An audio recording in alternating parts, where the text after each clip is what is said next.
Underground Bunker. This is your proprietor. Tuesday afternoon. Long day at the Danny Masterson retrial. But a lot of it was taken up by a different case. Judge Olmedo had a Mexican mafia case have verdicts come in.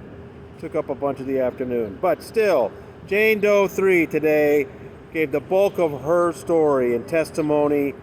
And wow, once again, these poor women have now had to go through this 3 times.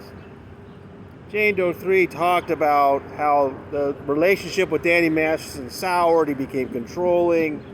He became abusive. You remember from the last trial. It's just very grim. And then came the 2 incidents.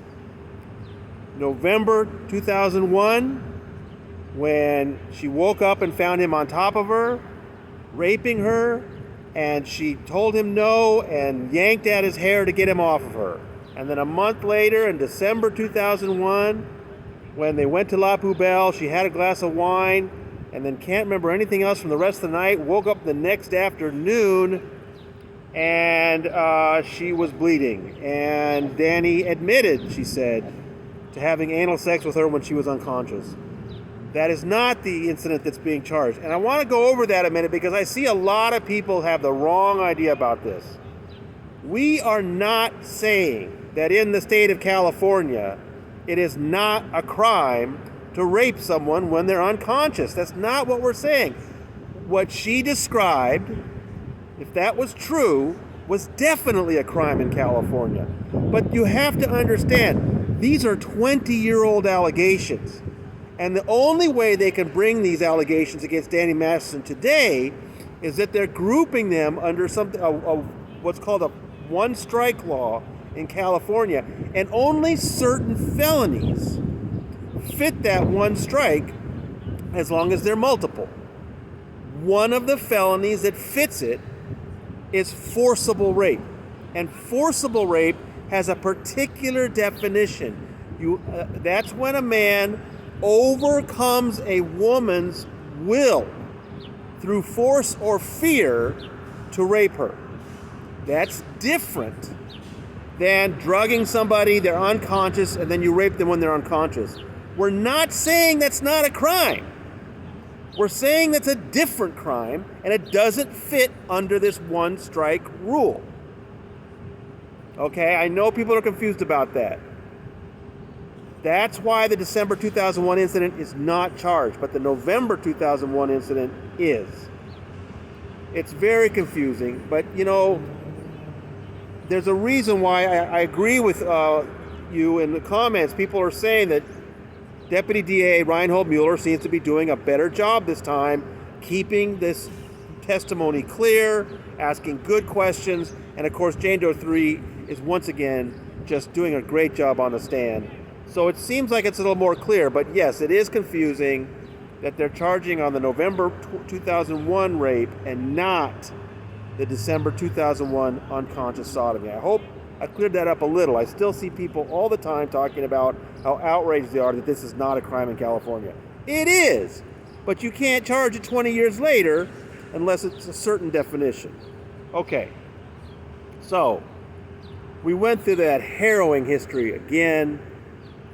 And then, right before the lunch break, we heard something I've been wanting to hear. We didn't get to hear in the first trial. We heard, And that means a jury has a verdict.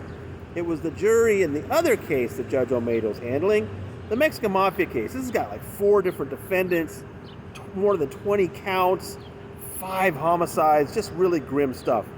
And so she said to all of us, look, I've got to take in these verdicts, see what they are, and we'll wait an extra hour for Masterson. Well, it was an extra 2 hours, and we didn't get going again until 3:30. And so by that time, Jane Doe 3 only got to do a short amount of additional testimony. But there was something really interesting that I don't think was very clear the last time. Certainly, I felt a little more educated. First of all, she talked about how she had to do this ethics handling after she came forward to Miranda Scoggins, her ethics handler at the Celebrity Center. And then she talked to the chaplain, who was Miranda Scoggins' husband, Chris Scoggins. And Miranda Scoggins, after hearing what the situation was, told her don't use the word rape. You can't have a rape in a relationship. But also put her through an ethics handling. Now, we'd heard this before. I'd heard this before. But this time, Jane Doe 3 gave us some details. I think Mueller realizes that the door is a little more open for Scientology material, and he's plowing right through it. I'm not sure this would have got in the last trial, but this time, Jane Doe 3 was talking about some specifics of that ethics handling, which were not only was she told that she pulled it in other words, it's a bedrock principle of Scientology. If you're a victim, it's your own fault. But that she, in order to understand this concept, she had to model the incident using little items like pebbles and chess pieces. She said at one point she had a pebble representing herself, and Danny Masterson was a chess piece, and he was showing how Danny was raping her. And she had to get this signed off by a supervisor. Scientology, what the hell?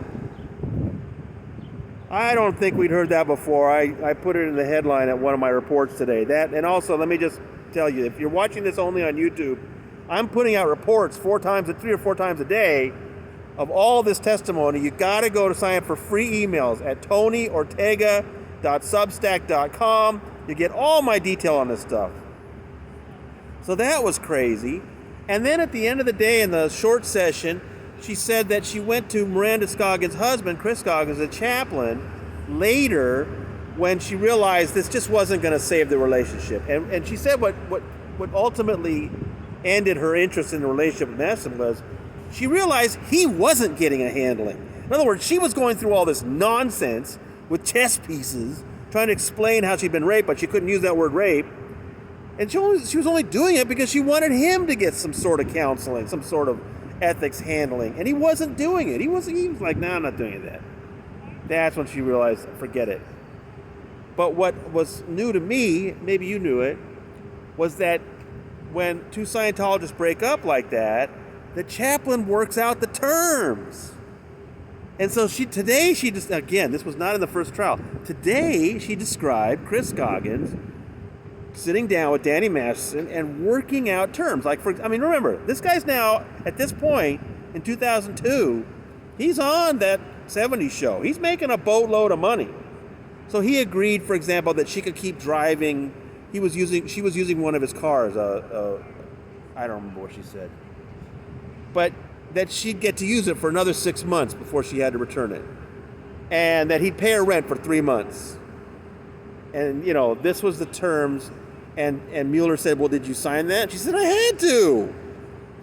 And then Scoggins put it in each of their pre-clear folders.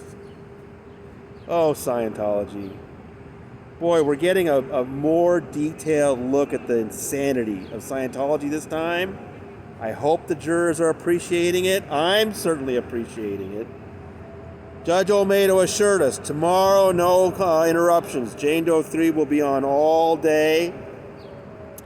And that tells me I would think that she's going to be under cross-examination by Sean Hawley probably by mid-morning. There was one interesting moment today when Sean Hawley objected to something she said involving the chaplains, and Sean Hawley said, objection, speculation. And, Jane Doe 3 did not like that.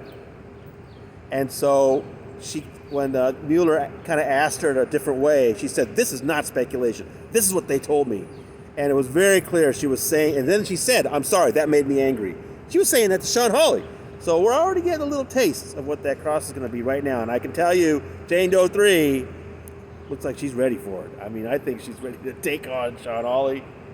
She did great today. She did absolutely great. Just like last time. I think, she tells a very compelling story about how her relationship with Danny Masterson became so awful. Loveless from the beginning, controlling. So, lots more tomorrow. Thank you for the comments. I've been seeing lots of great comments. Hope you're enjoying those reports. Keep an eye. There's going to be a bunch more tomorrow from the Clara Show. I messed up today.